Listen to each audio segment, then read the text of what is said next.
दर महिन्याला हा मोठा खर्च. दर महिन्याला नाही, हे भारतातल्या इतिहासातील पहिलं राज्य आहे की जे आठवड्याला 3,000 कोटी रुपये कर्ज घेणार आहे.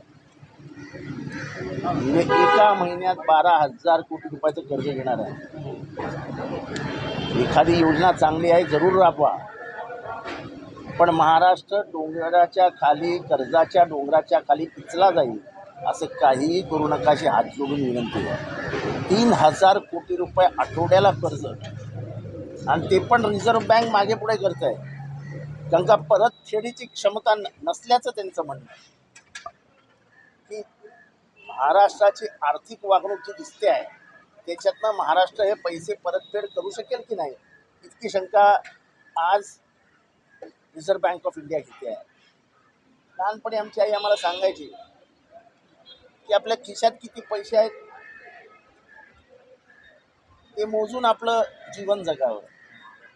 मराठीत म्हण आहे, ऋण काढून सण साजरे करायचे नसतात. त्यांना निवडणुकीचा सण साजरा करायचा आहे, पण लोकांना वरचं वाटोळं करून आपली चादर जोपर्यंत आहे तिथपर्यंतच आपले हातपाय असावे. चादरीच्या बाहेर पाय गेले की थंडी वाजायला सुरुवात होते. महाराष्ट्राला तुफान थंडी वाजेल, ताप भरेल. 3,000 कोटी रुपये प्रति आठवडा हे जर कर्ज आपण घेणार असू तर महाराष्ट्राचं परमेश्वरच भलं करू. सर, हिंदी में जानना चाहेंगे लाडली बहन योजना को लाडली महाराष्ट्र में चलने वाली नहीं, पैसे ही नहीं है महाराष्ट्र के पास. इसलिए इन लोगों ने रिजर्व बैंक से कहा है कि हमको हफ्ते में 3,000 करोड़ रुपया दे दीजिए. इतिहास में, भारत के स्वतंत्रता के बाद के इतिहास में ऐसा राज्य पैदा नहीं हुआ जो 3,000 करोड़ रुपया हफ्ते में मांग रहा है. 12,000 करोड़ रुपया साल का, 12 महीने का कितना हो गया? कहाँ से देंगे इतना पैसा वापस? टैक्स पेयर्स के ऊपर कुछ ध्यान है कि नहीं है? महाराष्ट्र को खाई में डाल रहे हैं और ऊपर से कर्जों का ढेर उस पर जमा हो रहा है.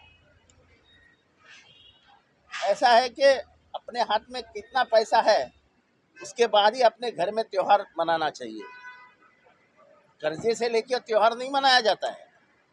इनको चुनाव का त्योहार मनाना है, बाद में सत्ता में आना है. इसलिए महाराष्ट्र को कर्जे के खाई में डाल. यांच्या हस्तक्षेपामुळे नाकारण्यात आलेल्या ब्लड बँकेला सुद्धा परमिशन मिळालेली आहे.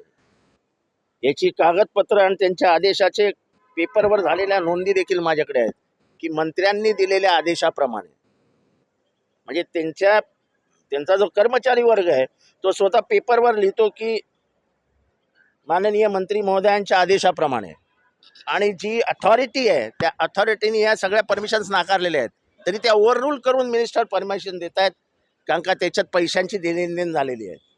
आणि अशी 50 प्रकरणं उद्याच्या बैठकीत घेणार आहेत.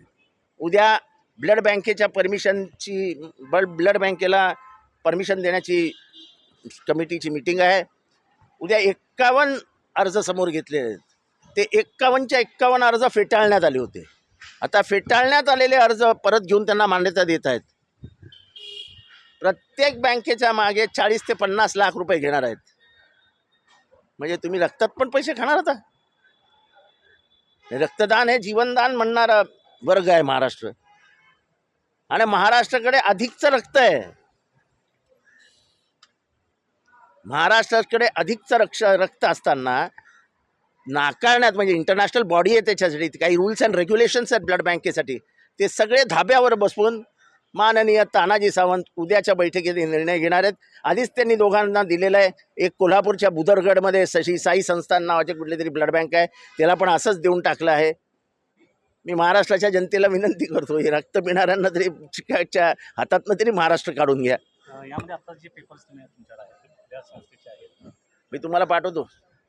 मी वरती जातो, त्याच्या कॉपीज काढतो आणि पाठवून देतो. सर, हिंदी में सांगा. हिंदी में जानना चाहेंगे तुमने तानाजी सावंत पे आरोप किया. तानाजी सावंत जी बहुत अच्छे मिनिस्टर है, निर्णय लेते तो ठोस निर्णय ले लेते.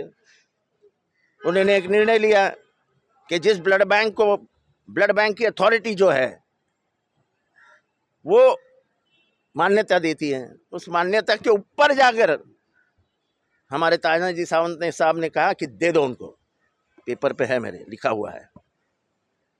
जब बॉडी इनकार करती है तो तानाजी सावंत देते होते कौन है उसको मान्यता देने वाले? कल उनके मीटिंग में 51 अर्जी है, कल मीटिंग होने वाली है।